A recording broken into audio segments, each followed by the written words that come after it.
காரல் மார்க்ஸ்னு பேரை வச்சு ஒரு காலகட்டங்களில் வடிவேலு என்ன பண்ணியிருக்கிறாரு, ஏவிஎம் ஸ்டுடியோக்குள்ளே வேகமாக கார் ஓட்டிகிட்டு வந்திருக்கிறாரு. வேகமாக காரை ஓட்டிகிட்டு வந்து இடிக்கிற மாதிரி வச்சு பிரேக்கப் பண்ணினோன்னா, யாரா இந்த நாய் அப்படின்னு ஐயா கவுண்டமணி கேட்டிருக்காரு. அப்போ வடிவேலு வந்திருக்கிறாரு. வடிவேலு வந்த உடனே ஐயா எஸ்வி சார்கிட்ட சொல்லியிருக்கிறாரு, வி சேகர்கிட்ட, இந்த நாயை நான் அன்னைக்கே வாய்ப்பு கொடுக்காதீங்கன்னு உங்ககிட்ட எத்தனையோ முறை சொன்னேன்.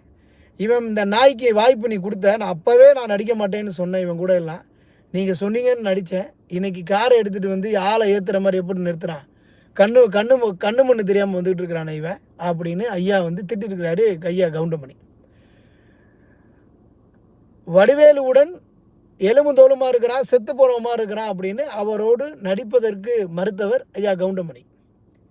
அப்படி நடிப்பதற்கு மறுத்த ஐயா கவுண்டமணியை